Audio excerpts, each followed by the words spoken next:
नमस्कार, जोहार। आप सभी का स्वागत है एक बार फिर से झारखंड की तमाम बड़ी खबरों के साथ, जो कि शाम के बुलेटिन समाचार के साथ आ रही हैं। बता लें कि मुख्यमंत्री हेमंत सोरेन ने रामगढ़ को दी 50 करोड़ की सौगात।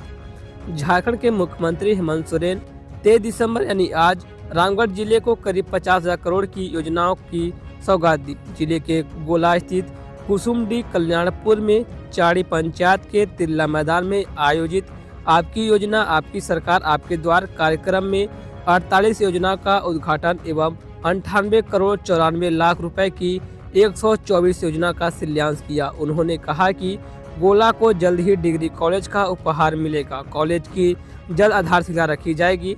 रामगढ़ जिले में आवागमन को बेहतर करने के उद्देश्य से 250 करोड़ रुपए की लागत से 400 किलोमीटर ग्रामीण सड़क एवं 450 करोड़ रुपए की लागत से 250 किमी उच्च स्तरीय सड़क का निर्माण किया जा रहा है। उन्होंने कहा कि राज्य में सरकारी, गैर सरकारी एवं स्वरोजगार के लोगों को जोड़ने का काम हो रहा है। लगातार नियुक्तियां निकाली जा रही हैं। कहा कि रामगढ़ जिला का पतरातू पर्यटन स्थल है।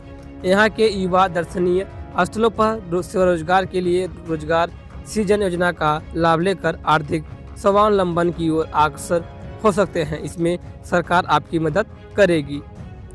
कोरोना के नए वेरिएंट JN1 से इन लोगों को सबसे ज़्यादा खतरा। WHO भी चिंतित। नए साल के जश्न पर भी पहरा। महिला की कोरोना के नए वेरिएंट JN1 से लगातार खतरा बढ़ता जा रहा है। देश में अब तक नए वेरिएंट के 22 मामले सामने आ चुके हैं, जिसमें सबसे ज़्यादा गोवा में पाए गए हैं, जबकि उसके बाद केरल में भी इसका खतरा बना हुआ है। नए वेरिएंट को लेकर WHO ने भी चिंता जताई है। WHO ने के अनुसार पिछले 4 सप्ताह में दुनिया भर में कोरोना के 92% की बढ़ोतरी हुई है। बता के कोरोना के नए वेरिएंट को लेकर WHO ने भी गहरी चिंता जताई है। WHO के अनुसार पिछले 4 हफ्तों के दौरान नए कोरोना मामलों की संख्या में 92% की वृद्धि हुई है। इस दौरान 8,50,000 से अधिक नए मामले सामने आए हैं। WHO ने लोगों को संक्रमण से बचने की सलाह दी है।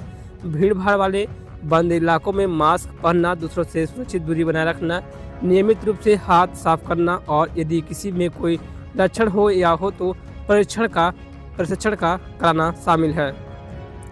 तो वहीं दूसरी ओर हजारीबाग में ASI मनोज कुमार को ACB ने रिश्वत लेते रंगे हाथ किया गिरफ्तार।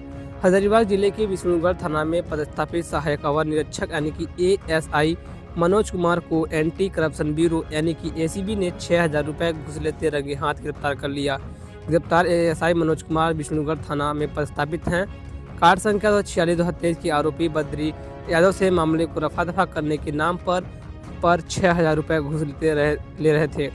बद्री यादव की शिकायत पर ACB की टीम ने जाल बिछाया और जैसे ही मनोज कुमार ने रिश्वत की रकम ली, उन्हें रंगे हाथ पकड़ लिया कर गिरफ्तार कर लिया गया। गिरफ्तार ASI केस नंबर 276/23 के अनुसंधानकर्ता हैं। मनोज कुमार मामले की जांच के लिए 15 अक्टूबर 2023 को बद्री यादव के घर गए थे। केस को रफा दफा करने के नाम पर उन्होंने 10,000 रुपये की रिश्वत मांगी।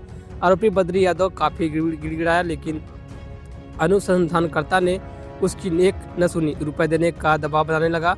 बद्री केस को खत्म करने के लिए रुपये देने की स्थिति में नहीं था। इसके बाद बद्री यादव की पत्नी ललिता देवी ने ACB प्रमंडलीय कार्यालय में लिखित आवेदन दिया। तो वहीं दूसरी ओर झारखंड में आवास मिला नहीं, पेशा की प्रक्रिया में बीत गया साल। बता कि ग्रामीण विकास विभाग और पंचायती राज विभाग का कार्यक्रम से गरीब ग्रामीणों को आवास देने और पेशा कानून लागू करने की प्रक्रिया पूरी करने में ही निकल गया। अब तक एक भी गरीब ग्रामीण को आवास राज्य सरकार की ओर से नहीं दिया जा सका। अभी इसके लिए चयन की प्रक्रिया चल रही है। वहीं भारत सरकार ने इस साल एक भी प्रधानमंत्री आवास योजना से आवास स्वीकृति नहीं हो सकी। मनरेगा से मजदूरों को रोजगार उपलब्ध कराए जा रहे हैं, लेकिन रोजगार उपलब्ध कराने की स्थिति बहुत अच्छी नहीं है, क्योंकि साल भर ग्रामीण विकास विभाग कोष के अभाव में रहा। केंद्र से राशि मिलने के बाद मजदूरों के बकाया मजदूरी का ही भुगतान हो रहा है। अभी भी बकाया रह गया है। वहीं मनरेगा कर्मियों का भी बकाया नहीं दिया जा सका। बिरसा हरित ग्राम योजना से पौधारोपण किया गया। दीदी बाड़ी योजना और वीर शहीद फोटो को खेल विकास योजना, दीदी बगिया योजना, मुख्यमंत्री पशुधन विकास योजना पर कार्य हुए, लेकिन कुल मिलाकर भारत सरकार पर निर्भर योजनाओं में विभाग राशि का अभाव झेलता रहा। कई प्रखंडों में प्रखंड अचल कार्यालय और आवासीय भवनों का निर्माण कराया गया। जल जाजन विकास कार्यक्रम में 100 करोड़ का बजट है, जिस पर काम हो रहा है। प्लास्मार्ट की संख्या में बढ़ोतरी पर काम हो रहा है। अब भी हो रही पंचायतों को पूर्ण अधिकार देने की मांग है। त्रिस्तरीय पंचायत राज स्थानों को 14 विभागों के 29 विषयों से अधिकार दिए जाने हैं, लेकिन अभी भी पूर्ण अधिकार देने की मांग उठ रही है। पूर्ण अधिकार प्राप्त नहीं हुआ। ऐसा कानून लागू करने के लिए ड्राफ्ट तैयार हुआ है, लेकिन मामला आगे नहीं बढ़ सका है। अब शिक्षा पंचायतों को डिजिटल करने सहित अन्य विषयों पर फैसले हुए हैं। वहीं 15वें वित्त आयोग से भी राशि प्राप्त हुई है, जिससे पंचायतों में काम शुरू हुआ है। तो दूसरी ओर सीसीएल गोविंदपुर परियोजना में घुसे 8 से 10 चोर, सुरक्षा गार्ड के साथ की मारपीट, बनाया बंधक। सीसीएल कथरारा एरिया अंतर्गत गोविंदपुर परियोजना में शुक्रवार की रात लगभग 10 की संख्या में चोरों ने धावा बोल दिया। 3 सुरक्षा गार्ड के साथ मारपीट की, फिर उन्होंने पीओ कार्यालय में बंधक बना दिया। बाद में गार्ड्स ने किसी तरह इसकी सूचना एरिया की सिक्योरिटी को दी। इसके बाद कथारा एरिया से एरिया सिक्योरिटी दस्ता और स्थानीय थाना पुलिस मौके पर पहुंची। सिक्योरिटी और पुलिस के आने पर सभी चोर चोरी की घटना को अंजाम दिए बिना भाग गए। घटना के संबंध में बताया जाता है कि सुबह की रात करीब 11:30 बजे लगभग 10 की संख्या में चोरों का गिरोह परियोजना के एक दो बंद माइंस के समीप मैगजीन हाउस के पास बैठे थे और आग जलाकर ताप रहे थे। इसी बीच द्वितीय पाली की ड्यूटी समाप्त कर सुरक्षा गार्ड गब्बर राम गैर जरुआ स्थित अपने गाँव जा रहे थे। तभी गार्ड ने उन लोगों से वहाँ रहने का कारण पूछा, तो चोरों ने कहा कि ठंड से बचने के लिए आग ताप रहे हैं। तो दूसरी वो लेवी के लिए अड़की में जलाए गए थे जनरेटर। उग्रवादियों ने किया खुलासा। चले के खूंटी जिले के अड़की में पिछले दिनों 2 जनरेटर जलाए जाने के मामले का पुलिस ने खुलासा कर दिया है। PLFI के 2 उग्रवादियों को गिरफ्तार किया गया है, जिन्होंने बताया कि लेवी के लिए जनरेटर को जलाया गया था। तो दूसरी ओर सीएम हेमंत सोरेन ने गोला में दिए 572 करोड़ की योजना की सौगात। सीएम हेमंत सोरेन रामगढ़ जिले के गोला के तिरला ग्राउंड में आयोजित आपकी योजना आपकी सरकार आपके द्वार कार्यक्रम में शामिल हुई है। यहाँ सीएम ने 572 करोड़ की योजना की सौगात दी है। तो वहीं दूसरी ओर तारा सहदेव प्रताड़ना मामला पहुंचा हाईकोर्ट। सीबीआई कोर्ट से मिली सजा को दी चुनौती। याचिका पर सजा मुक्त करने की अपील। नेशनल शूटर रह चुकी रांची की तारा सहदेव की शादी धर्म परिवर्तन सहित प्रताड़ना का मामला अब झारखंड हाईकोर्ट पहुंच गया है। इस मामले में आरोपी रंजित कोहली उर्फ रकीबुल और उसकी मां कौशल रानी को सीबीआई कोर्ट से आजीवन उम्र कैद सहित आर्थिक दंड की सजा मिली है। तो दूसरी ओर सिनेमा घर में हुई जमकर मारपीट, 3 लोग घायल, एक की आंख में भी आई चोट। शूटिंग करने से रोका तो भड़के लड़के। धनबाद में फिल्म देखने के दौरान प्रभातम मॉल के इनबॉक्स के 2 नंबर स्क्रीन पर जमकर मारपीट हुई। घटना कल रात 9:30 बजे के आसपास बताई जा रही है। प्रभास की फिल्म सलागल सिनेमा घर में लगी थी। फिल्म देखने के लिए लोगों की भीड़ उमड़ पड़ी थी। 10 से 12 की संख्या में लोग भीड़ को काबू नहीं कर पाए और काफ़ी हंगामा हुआ।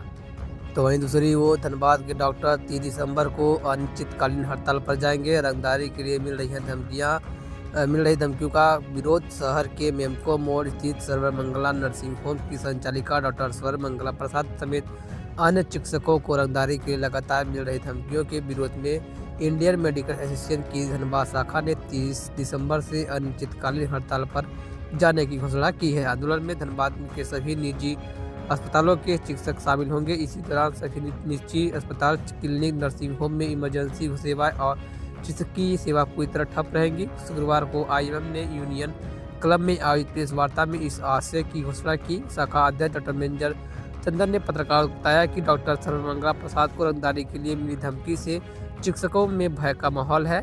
SSP संजीव कुमार से त्वरित कार्रवाई की मांग की गई। 29 दिसंबर तक ठोस कार्रवाई नहीं हुई तो 30 दिसंबर के से सभी निजी चिकित्सक अस्पताल, क्लिनिक, नर्सिंग होम अनिश्चितकालीन हड़ताल पर चले जाएंगे, जिसकी सारी जिम्मेदारी जिला प्रशासन की होगी। हड़ताल को लेकर सरकारी अस्पतालों के चिकित्सकों से सभी सहयोग मांगा गया है। मौके पर IMM के उपाध्यक्ष doctor BK Sinha, doctor Jimmy Abhishek, doctor Karandeep Sindhu आदि मौजूद रहे। तो दूसरी ओर सीएम हेमंत सोरेन बोले, झारखंड के हर नौजवान का भविष्य संवारने के लिए हम प्रतिबद्ध। तो धनबाद में शुक्रवार को आयोजित आपकी योजना आपकी सरकार आपके द्वार कार्यक्रम में के 20वें शिविर में मुख्यमंत्री हेमंत सोरेन ने कहा कि राज्य सरकार आदिवासी, मूलवासियों एवं झारखंड वासियों की है। सरकार राज्य के हर नौजवान का भविष्य संवारने के लिए प्रतिबद्ध है। झारखंड सरकार राज्य दिल्ली से नहीं बल्कि गांव, देहात और मोहल्ला टोला से चल रही है।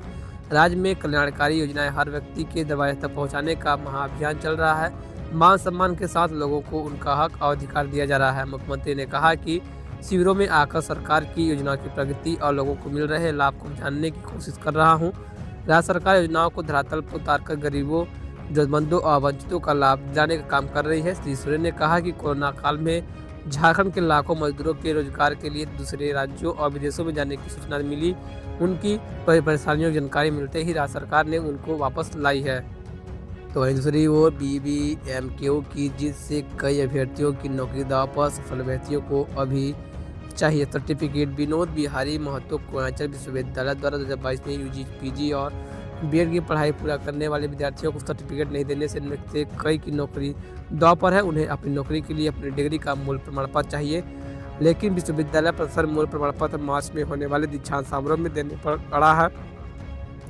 छात्रों के अनुसार उन लोगों ने हाल के दिनों में विभिन्न सरकारी नौकरी के लिए होने वाली परीक्षाओं में सफलता हासिल की है।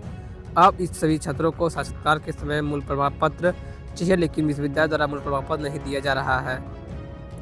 आपको बता दें कि डिजिलॉकर का प्रमाण पत्र स्वीकार नहीं है। छात्रों के अनुसार जिन संस्थानों में नौकरी मिली है उन्हें स्पष्ट रूप से कहा गया है कि साक्षात्कार के समय केवल मूल प्रमाण पत्र देना होगा। किसी भी स्थिति में डिजिलॉकर पर अपलोड किया गया प्रमाण पत्र नहीं चलेगा। तो फिलहाल खबर में बस इतना ही। ये थी कोई आज की तमाम बड़ी खबर जो कि शाम के समाचार के साथ आज तक उम्मीद है कि खबर पसंद आई होगी। खबरों को शेयर कीजिएगा, लाइक कीजिएगा, चैनल पहली बार आए हैं सब्सक्राइब जरूर कीजिएगा। तब तक के लिए जय हिंद, वंदे मातरम।